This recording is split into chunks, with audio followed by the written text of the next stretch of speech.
Hi folks, this is Glenn Guy, your amiable travel photography guru. I'm at the Pipe Bridge in Fairfield, which crosses over the Yarra River. It's about 1 kilometre away from where I live. So I wanted to use the opportunity, there's not going to be a spectacular sunset, to talk about a few other issues that face photographers.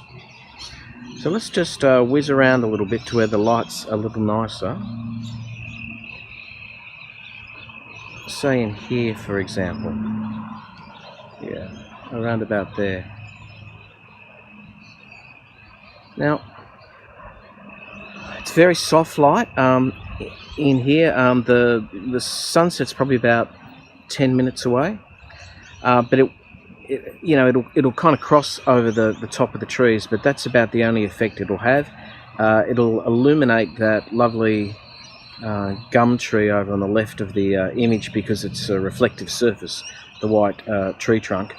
But most of the scene won't be really affected by the sunset because there's lots of trees behind me, and we're down these trees that I'm photographing a little bit lower, so most of the light just won't get through.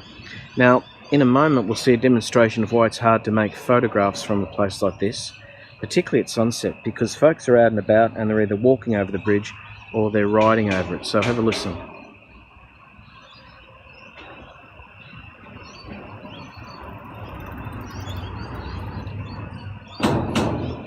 Well, he was just dawdling along, so you may not have picked it up, but usually they go clunk across the bridge, and as well as the noise, the main issue really is that your camera will vibrate if you're on a tripod working at a long exposure. So, it's just one of the problems photographers face.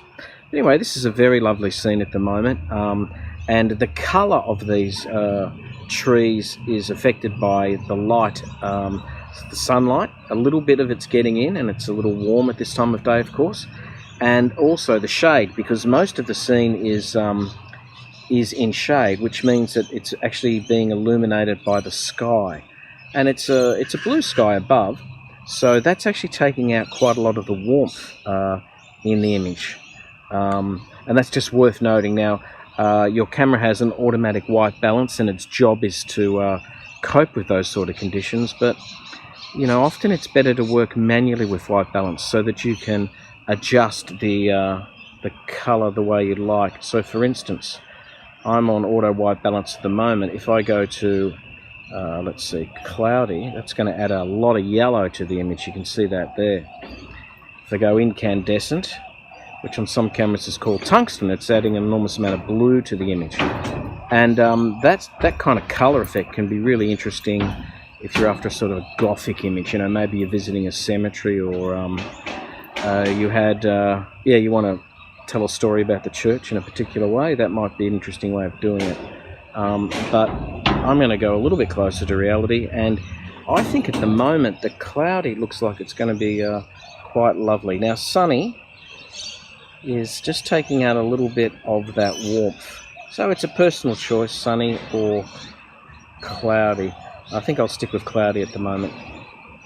So those white balance settings are often misunderstood. They're really not about, it's a sunny day, therefore I should set it on to sunny, which is called daylight on some cameras. That's not what it's about. Likewise, it's a cloudy day, therefore I should set my camera to cloudy. Not necessarily.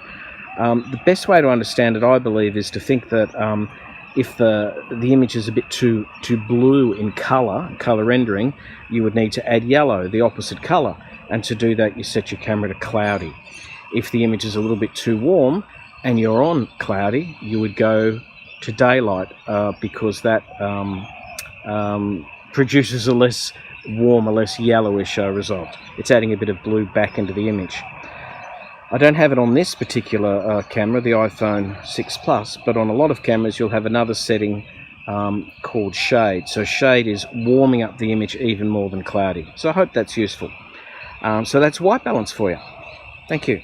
This is Glenn Guy, your travel photography guru. You can find me at www.travelphotographyguru.com. Nice to talk, and we'll see you soon. Bye for now.